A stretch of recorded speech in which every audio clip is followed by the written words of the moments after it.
recipe for raw chocolate balls. It's essentially just nuts and dates and raw cocoa, and it replaces the sweetened condensed milk and sweet biscuits and all that sugar and dairy and so on that's usually in chocolate balls. These are just as good. You can give these to people and they wouldn't know the difference.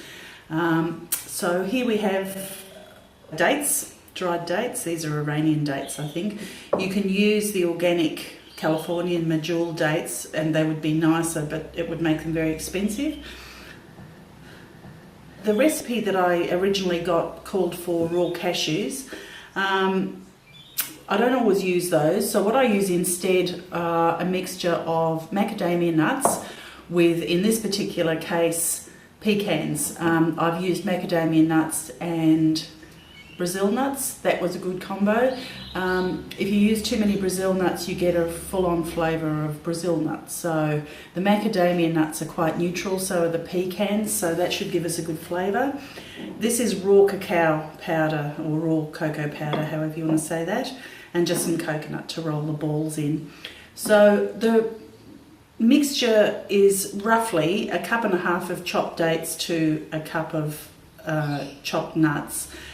But you can muck around with that a little bit. If it's a little bit too dry, you can add a teaspoon or 2 of water, and that's enough to make them sticky. But if you get the recipe right, they're sticky enough and you don't need to add any water.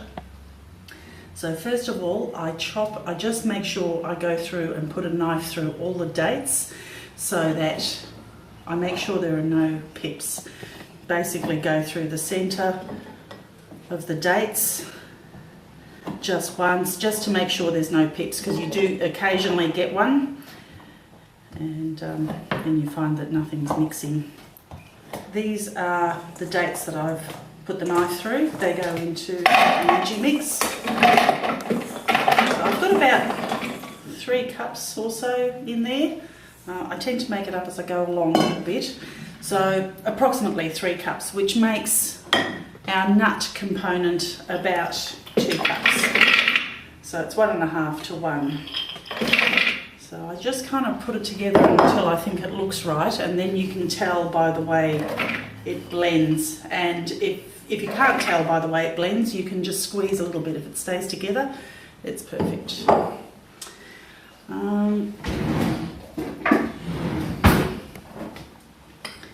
Now for this you need 2 good scoops of your cocoa powder, and 1 for good measure, I reckon.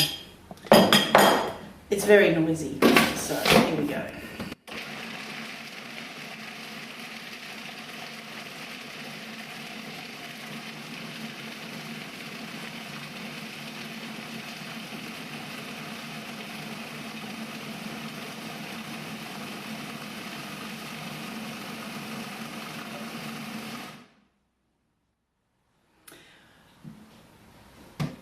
When the mixture is ready, when you turn off the Magimix or your blender or whatever it is you're using, you'll find it slowly wants to move inward on itself.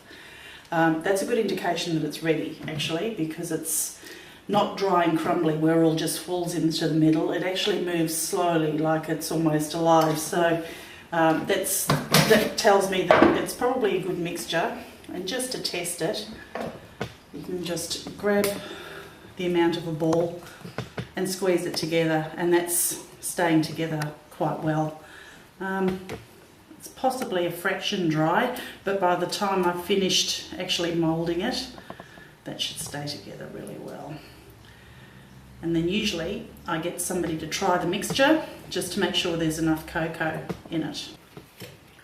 I might actually pour it all in the bowl. It's probably easier to work with like that.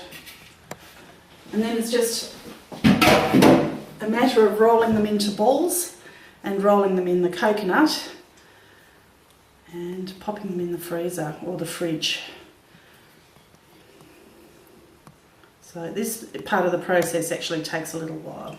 So I tend to do about 5 balls and then I roll them round in the coconut.